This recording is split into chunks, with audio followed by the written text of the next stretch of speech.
Hey, ballers, welcome back to another episode. If you haven't enjoyed the show, you know we're working really hard to deliver content, not just content, but good and insightful content. So please, if you enjoy the show, rate us, review us, write us a review, and then share this episode with a friend. That would help us to spread the words, inspire others, and help to reach more people who are looking to get into real estate investing or looking to step up their real estate investing game.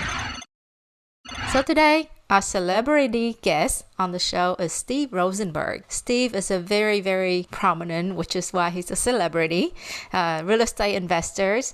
He and his partner built Empire Property Management Company and then sold it later on for some good numbers. So today, I invited him on just to talk about how he built his property management company from scratch and then how he sold the company. But before we get there, let's get to the intro.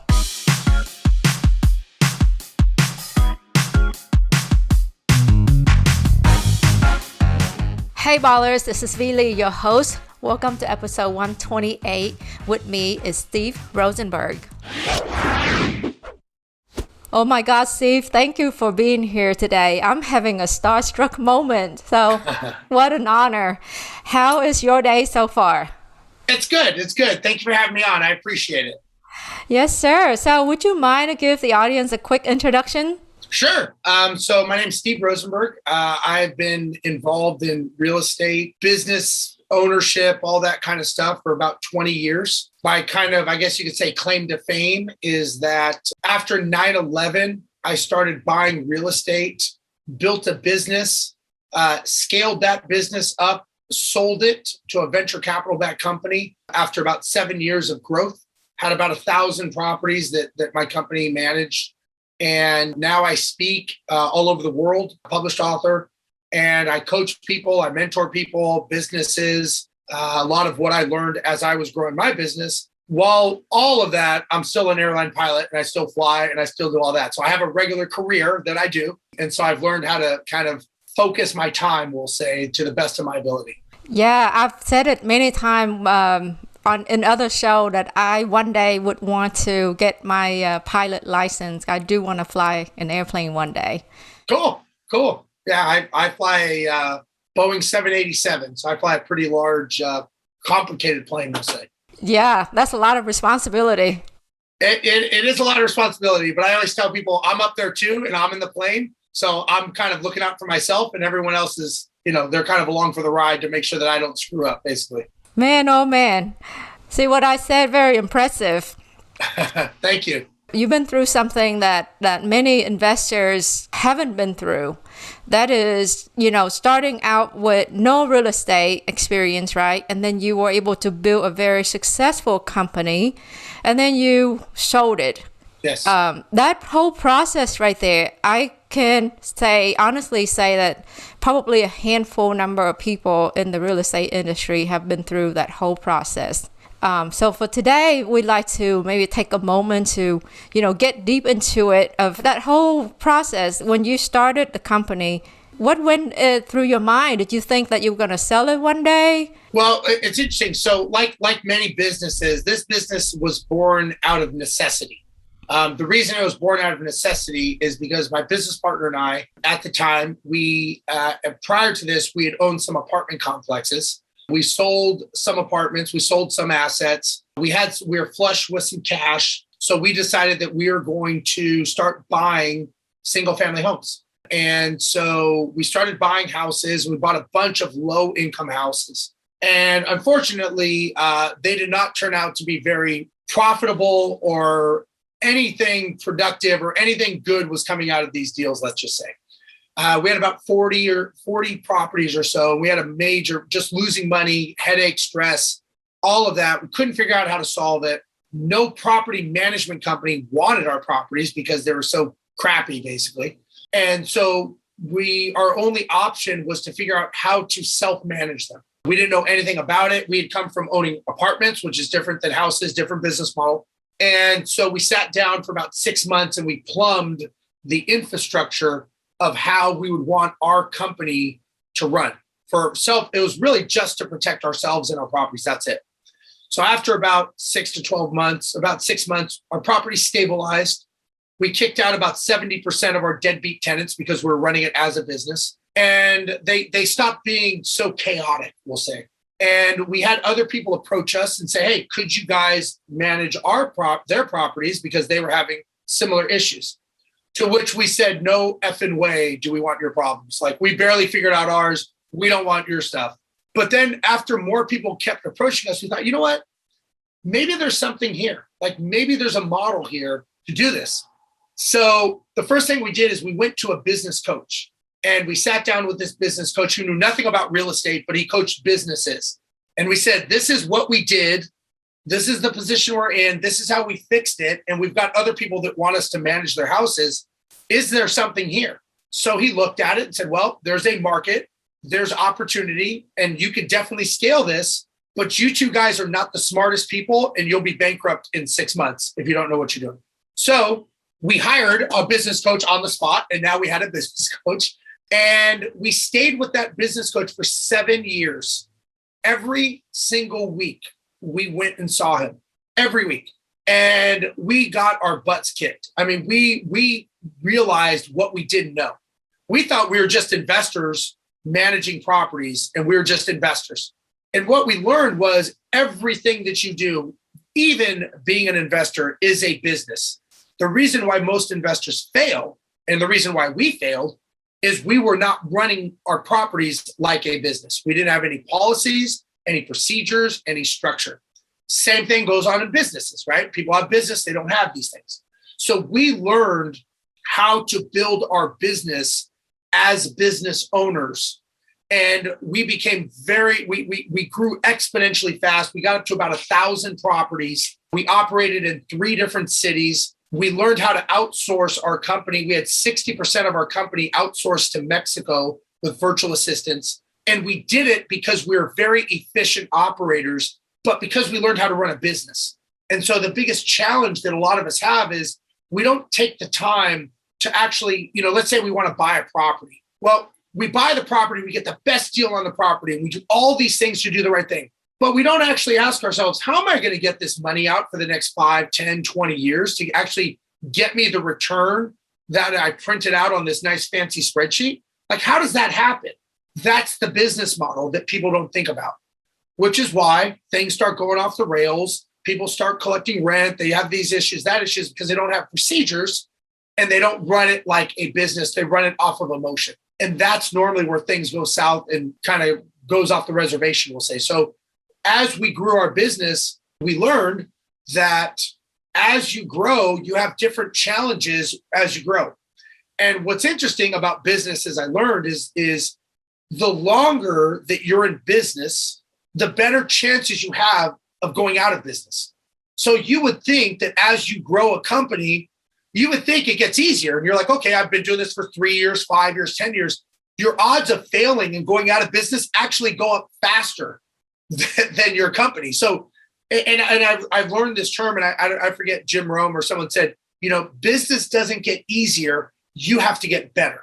And so I have learned, business is all about relationships. It's about communication. It's about being a visionary and being a leader, and also having the operational tools behind it. So, it's a lot of moving parts going on in a business. And if you don't run it correctly, the business will grind you into the ground and you will fail. And I saw the pathway of a lot of failing businesses as we were growing that just died on the wayside. One thing I'll say is that we stayed true to what we were trying to do. And I think because of that, we became very successful because we were business owners. We weren't investors. We weren't property managers.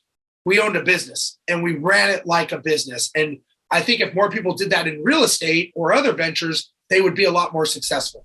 So you think it's important to separate being an operator versus a business owner? This episode is brought to you by Buzz Vacation Rentals, a premier property management company in Houston and Galveston areas. Buzz Vacation Rentals specializes in managing short-term rentals the right way. Give Buzz a call at 281-549-8432 to learn more, or check out their website at listwithbuzz.com. And that is listwithbuzz.com. Now, back to the Real Estate Baller Show.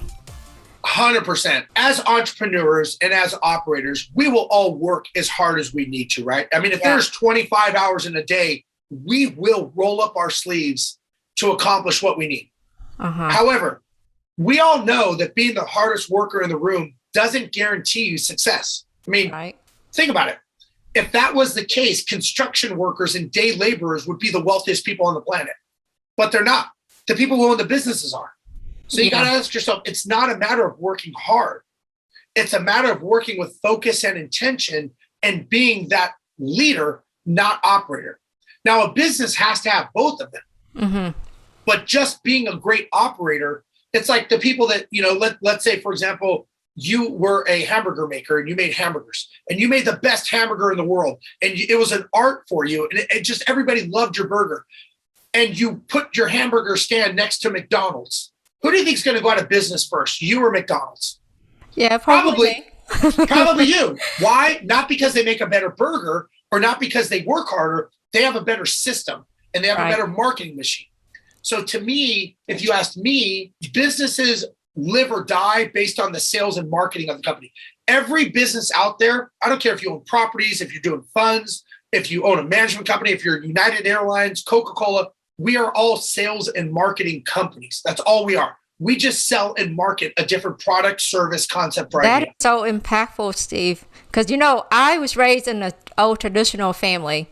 And I was taught to, hey, V, you need to work hard. Just work in your business every day and you eventually be good one day. And I learned just what you said earlier is you started out thinking, oh, I'm going to be less busy as the business grow. But then it was just the opposite because you digging yourself deeper into this, daily, day-to-day operations, things that you got to do. Yeah, being an entrepreneur is a very lonely and dark place sometimes, right? Because there's not many of us out there. Nobody gives you a rule book and says, hey, V, this is what you need to do so that you can be successful. We don't get that rule book, right? So we take our knowledge and education from going to school and maybe some books we read, and we go off and we start a business normally because we want to get away from what we want. So, and I coach and I mentor a lot of people in businesses. And a lot of times, one of the biggest mistakes, one of the first and biggest mistakes that people make is I'll ask them, why do you want to own real estate or why do you want to start a business? And normally they will tell me everything that they didn't like in their prior life. I don't want to have a 9-to-5. I don't want to be told what to do. I don't want to be strapped to a job. Yeah. And I'll listen to them and I'll wait for them to be done. And I'll ask them again, my question was, what do you want? You told me everything you don't want. That was not my question. Yeah. So let's try it again and tell me what you want out of life. Normally people don't know, right? Because you're so busy running away from what you don't want. You don't know where you're running. You're just getting on the freeway and just driving. Well, eventually you're going to run out of gas. And that gas is called motivation. And all of a sudden you're like, now what do I do? Because you don't know where you're going to. So I tell people instead, let's look at it from another lens. I know what you don't want. I get it sucks having a job. I get you're miserable. I get all that. But instead of worrying about what you don't want, let's look the other way and go, what do I want? Where do I want to go to? And in business, you can't just run away from what you don't want. Because like you said, many people quit their job because I don't want this. I don't want that. Well, you realize all of a sudden now you've got all the stresses. You are making a fraction of the money that you were probably making when you're an employee. You're working for a crazy person, and that crazy person is you. And there's no one for you to talk to. And there's no one that tells you your P&L is off, your cost of goods is off, your marketing plan sucks. Nobody tells you that until you're bankrupt or you go out of business. And that's the sad part about entrepreneurship. So did you start out in your business as an operator as well? Or did you start out with, did you start out with a staff, a team of people already? Well, what was interesting about the way me and my business partner started was we were very lucky in the sense that he and I had almost polar opposite skill sets. Mm-hmm. And so he was very much the operator and I was very much the visionary. Okay. There's a very good book called Rocket Fuel, and it's part of the EOS system. Yeah. And if you read the book, it talks about the visionary and the integrator. Yes. Every successful business out there since the beginning of time has always had a visionary and an integrator. I was the visionary. He was the integrator. Now, at first, when we created our organization chart, which I would probably say the majority of people never even create, but we had to learn to make one, so we didn't know, so we created one. We were wearing all the hats in the roles of our company. Right. And then we started, so I did more visionary stuff. So I did more sales and marketing. And my business partner, he did more of operations and accounting. So normally a company is made up of 5 pillars, right? Mm-hmm. You've got sales, you've got marketing, you've got operations, you've got accounting, and then you normally have IT and HR. But most companies are too small. So we'll just say that there's 4. Right. So normally you're going to be good at 2, sales and marketing. Yeah. Someone else is going to be good at operations and accounting, typically. And if you're not, then you've got to find someone who can do those things. Now, at first, you may have to do all those yourself. We were basically split down those roles. Okay. And then we started, as we grew, we started adding team members. We're very big in disc profiling. So we would disc profile what the role was. And then we would hire team members based on the growth needs of the company. One of the biggest challenges people have is when they're starting to grow, mm-hmm. they hire based on what's on fire in front of them. And that could be a temporary flame up.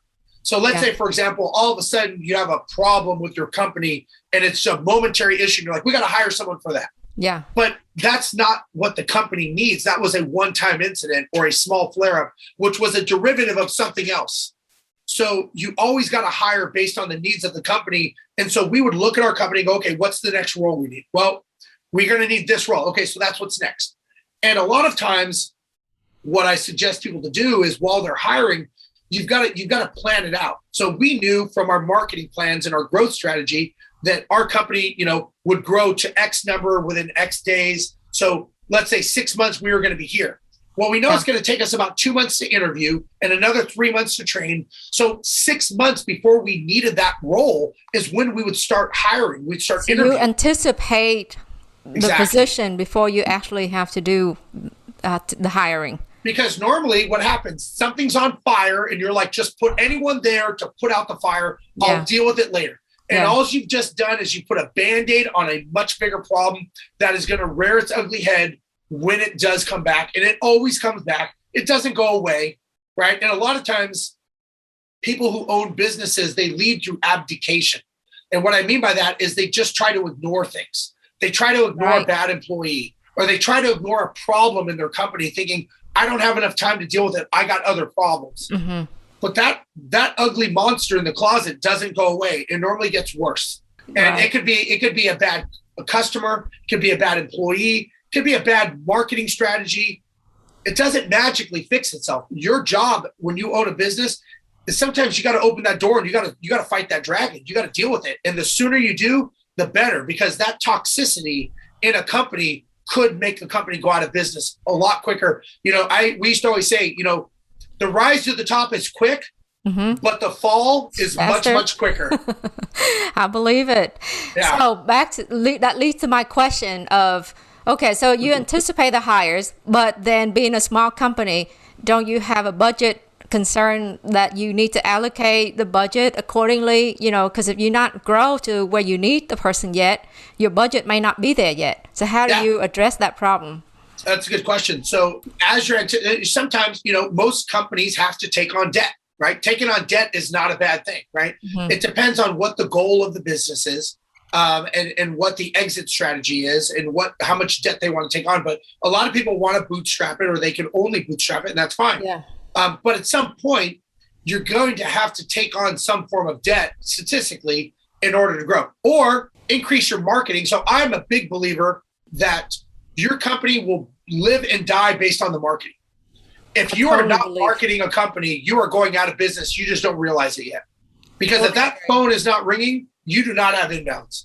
And so when you talk to a lot of operators, they want to build the perfect system first.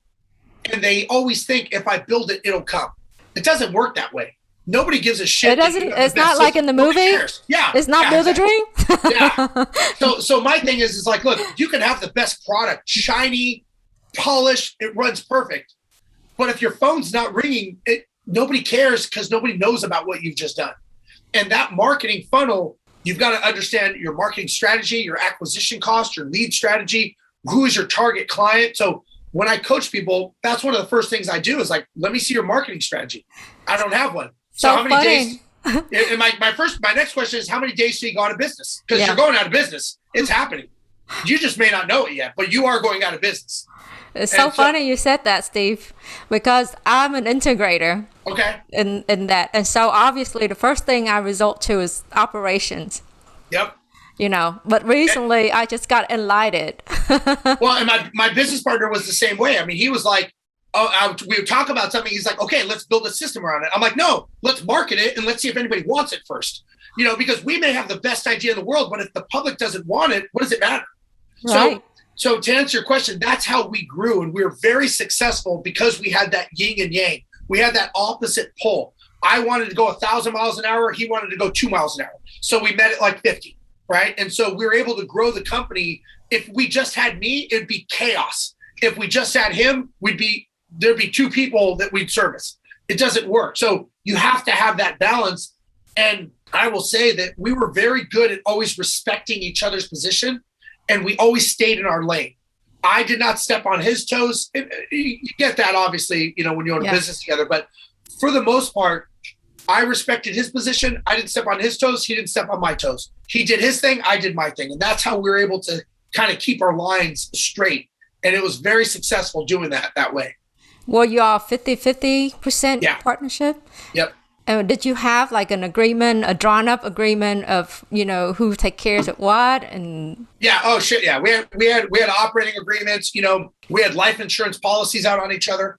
We were both smart enough to know that the business lives beyond us. It's not us, it's the business. And so, I always tell people, because I coach a lot of people want to get in partnerships. Hey, I've got this guy has the money. I have no money. So I've got the partnership, whatever the case may be. I'm like, well, that's stupid. Like, why would you do that? That makes no sense. The majority of partnerships end in dissolution or lawsuit. I think it's like 90% do. The reason a lot of times is, number one, they don't set proper expectations for the partnership. They don't set exit strategies of when you're going to, the time frame to exit. And they don't talk about the divorce. What if we divorce? What if we don't get along? How do we get out of this and stay friends? And people are like, oh, that would never happen. I grew up with this guy. I'm like, that's why you have the conversation, because you want to protect the relationship. And so like, oh, that would never happen. I'm like, yeah, right. Like, I think you just listed out all the mistakes that I made. Well, a lot of people do, and it's like, so a lot of times, I ask people all the time when they're starting a business, when is the sale date? And they're like, what do you mean? I'm like, well, when do you sell your business? And they're like, oh, I'm never going to sell it. What they don't understand is the definition of a business is a commercial profitable enterprise that runs without you and has a sale date. The reason it has to have a sale date is it means you have a saleable asset. If that business is anything attached with your name doing anything, you don't have a business, you have a job. Right. And I tell people also, you have a business. If you can't leave your business for a day, a week, a month, or even a year, let's say you get into a car accident and you're in the hospital for a year, would your business be able to run without you? If the answer is no, then you don't have a business, you own a job. That is true. So that you have to set your model up. And if you don't have a date tied to it, it goes into the someday column, which we all know never happens and it never comes. That is true. That's like running, but don't know when you're going to get to the finish line. Exactly. You don't know. And so I tell people, I want a date. Like when I coach people, I'm like, I need a date. Yeah, I don't give a shit when it is. We got to have a date, because that date is when we're working backwards from. We got to have policies. We got to have procedures. We have a structure. We have to work yourself out of a job. We have to make you fireable. And the one thing that we did when we built our business is everybody was expendable, even me, even my business partner. The business has to be bigger than you. And that's an ego thing. A lot of people want the ego. They want their name attached to it. That's just ego and pride. That's not business sense, in my opinion. That's very impactful.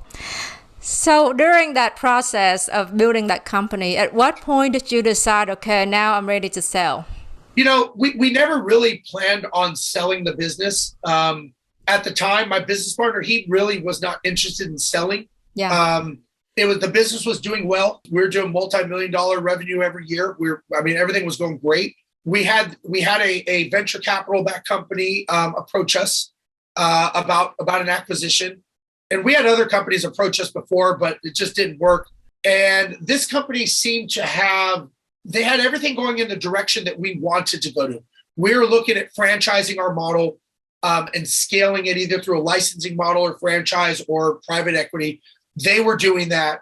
They had the software, they had the teams, they had everything in place. To me, let me explain it this way, maybe it'll make sense. I believe, and I was taught, that everything in life happens for a reason. And I believe that your life, my life, is a book. And we write chapters. Like when you start high school, you start that chapter, and then when you leave high school, you end that chapter, right? College, whatever it is. So life is chapters. Some are long and some are short. To me, building this business was a great chapter, but it has to have an end date. To me, it was time to end the chapter for personal reasons. I was ready to go. I wanted to start coaching. I wanted to start being an influencer. I wanted to have another chapter in my life. Yeah. And so for me, it was just a time. The opportunity came. The payout was very, very well. And it was like, you know what? It's all aligning. This is where I want to go. It's time to close the chapter. Now, my business partner didn't want to close it, but out of respect for me, he did. And, we both made quite a bit of money from it and everything. Yeah. But to me, it was time. And it wasn't like we had this catastrophic fallout. We're still good friends. We still do other things together. It was just time to close the chapter. And that was my personal opinion. And I just kind of moved on it. So they usually say the best time to sell is when you're at the high of your revenue. Do you agree with that? Well, for us, yes, because our payout was based on a revenue multiplier. So I would say based on that, yeah. But, owning a business, I will say, is not always about just revenue. It's about the jobs you create, the relationships you build, the self-fulfillment every day of doing something. So there's multiple factors in building a business. And there's nothing wrong with selling a business. I mean, I think, look, sometimes, if I was making a bunch of money in my business, let's say I was just killing it, but I was miserable at home and I was just unhappy. Should I keep it?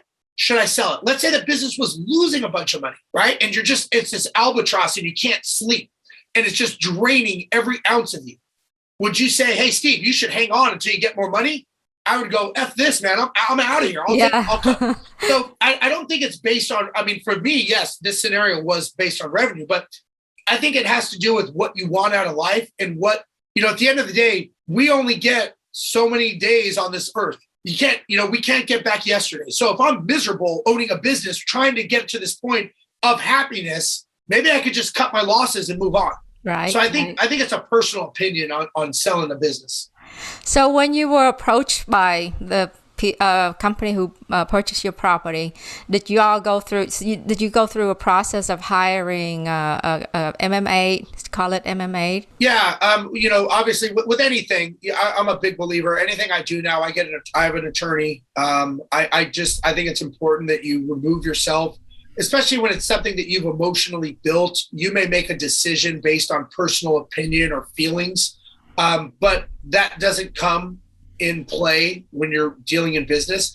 These other guys, they were not personally involved. They had, just because we had personal opinions and feelings towards certain things, to them, it's just business, which could inflame the situation if we were doing it ourselves. So I think in anything, you always get legal counsel, at least as some advisory role to step in and deal with a lot of the conversations. And to me, that just makes sense. So a lot of time, these VC company, they acquire the business and then they invite the business owner to stay back. Was that in the same scenario that you had? Yeah. So we were, I came on as a vice president for them of investor education. I did that role for about 2 years. And so they had me on as an advisory. Mostly my business partner was head of East Coast property management section for them. They manage about 10,000 properties, so they're pretty big. But so they did that. They gave us the option. It wasn't contingent on the deal, but to us, it made sense. And again, we want to see them succeed. They have a lot of our clients. They've got a lot of our staff, so it's in our best interest to help them as well see it through. So yes. Could you educate the audience real quick on how to determine a business value? Well, it depends on the business that you have. There's, a lot of times it could be a revenue multiplier. So let's say let's say you make $10 a year in revenue, and they may say, hey, I'll give you, 1.1. So I'll give you $11 for your business, or technology maybe are 17 times, right? Sometimes they say, depending on the technology that you're selling. So it's normally a multiplier of how much revenue you make, or it could be how much profit you make. A lot of times when you're selling your business, they're buying you because they think they can run it more efficiently than you. So your profit margin is really irrelevant to them because they're looking at economies of scale of bringing in your business. So normally it's a revenue. You get a certain amount. It's called a multiplier. Sometimes it's 2, 3, 4, 5 of your revenue multiplier that you're getting. And a lot of these are industry specific, and they're pretty industry standard for what you're doing. So does it have anything, your revenue, is that the same as the EBITDA? Correct. Yes. Okay. All right. So of all these accomplishments, I mean, your list of accomplishments is like a mile long. What would you consider your greatest accomplishment? Oh, boy. I would have to say my son buying his first rental property at 14 years old. Wow. I think that was important. And the reason I say that is, a lot of the things I do, that I've done, I've learned and I've educated myself. But as entrepreneurs, sometimes we forget to build generational wealth for the people we're doing it for. Right. For my wife, for my son. And so when my son came and said, I want to buy a rental property because he wanted to have passive income, to me, it was like, okay, this kid is learning something that I never knew. Nobody taught me this. And so he's learning this based on what he's seen me do. And so passing down, creating generational wealth, I could give him my properties, I can give him my portfolios, but if he doesn't understand it, what's the point? So to me, that was a very, as a parent, that was a very proud moment. Yeah. How did you do that? Which part? Get your son to believe in real estate. I wish I could say that it was by design and that I constructed this. It really wasn't. He had just, I've been around for a while. I've been on radio shows. I had my own radio show in Houston. I've just done all these things. I've been speaking at events, and he would come. I listened to education, podcast shows. And I think just him being around me and just seeing it, I think it just something clicked with him and resonated. I wish I could say I had this design. It wasn't.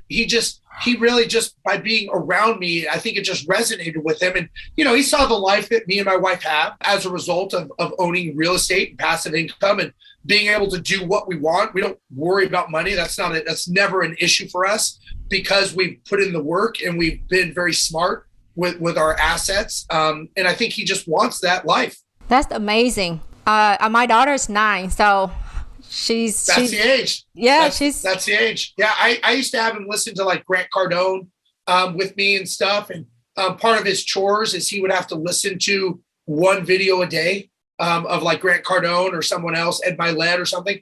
And that was part of his chores. And it was like, hey, you got to listen to this video, like, 5-minute video. Just listen to it. And so I think that really helped. Well, I'm glad to hear that because I feel bad when we're in the car or at home. I listen to podcasts or books. I do too. Not music. And I feel bad for my kid. But now hearing you doing it, I don't feel so bad anymore. You're doing something that's out of the norm, which obviously is not what the average person does. But whoever said we want to be average? So if you don't want to be average, don't do what the average person does. That's right. That's right. So with all this greatness, accomplishment, what's next for you? I'm really getting into coaching. I'm doing a lot of coaching for investors as well as business owners. So I'm going to kind of run this for a while. I've been doing a lot of video education courses, a lot of filming, a lot of content. So I'll kind of see where it goes. I really enjoy doing it. I like coaching people. I like helping people. So I'm going to run it and till that chapter ends. And then when that chapter ends, then I'll see what the next one is. So I still fly for the airlines. I love doing that. I love my job, but I also know it's a job and I know that it could end at any moment. So I don't rely on it. I love it, but I don't rely on it. And I think that's a big difference. So I'm going to keep doing the coaching. I speak at a lot of events. I travel all the time speaking and doing events and, whether they're here in Houston or other places. And I try to give back as much as I can. So I give a lot of free education. I do free masterminds. I do a lot of stuff just to appear on podcasts like this. Podcasts like this. I was just on one right before this. I've got another one today. So yeah, I do my best to try to help. Well, thank you, Steve, because I talked to a lot of investors, and everyone that ever mentioned your name had just nothing but good things to say. So that's nice. Yeah. I appreciate that. Thank you. So this is some question I ask every guest on the show. What is the one thing that people might be surprised to learn about you? Ooh, wow. I would say probably what a lot of people don't know about me is I grew up in a very rough area of East LA, played football at East LA College, and a whole different life. Used to be a bouncer in bars all in Hollywood growing up, and that's how I actually the body type for it for people who are listening. Yeah, and that's actually how I paid for my flying to become a pilot. That's cool. Next time I need a bouncer, I'll call you. I'm a little old now. I don't know if I can do it anymore. I'm probably full of muscle or something. All right. So how does the audience get in touch with you, sir? Sure. They can, they can find me on any social media channel. Instagram is Rozenberg Steve. So it's Rozenberg Steve. I have a YouTube channel. I put out a new video almost every day. Facebook. I've got a Facebook group, Think Tank Mastermind. And then go to my website, steverozenberg.com. I do a weekly mastermind. I bring on some of the biggest names in real estate, Bigger Pockets, all these guys that I'm good friends with and girls. I bring them on. You get live Q&A with them. So any of these things you can do, whether it's one-on-one coaching or anything. If you go to my website, you can see all of that. And again, a lot of people message me just like you did, and I answer. So it's me answering them. If you've got a question, if you want to know something, shoot me a message and I will normally answer you back. Thank you for watching the Real Estate Ballers Show. If you found value in this show, please give us some support. Hit that like and subscribe button, or simply share us with a friend. You can also give us a shout out on social media using the hashtag REBallers. Lastly, leave us a comment below. Let us know what you learned, what's working, what's not working, so we can keep these episodes coming. See you next time.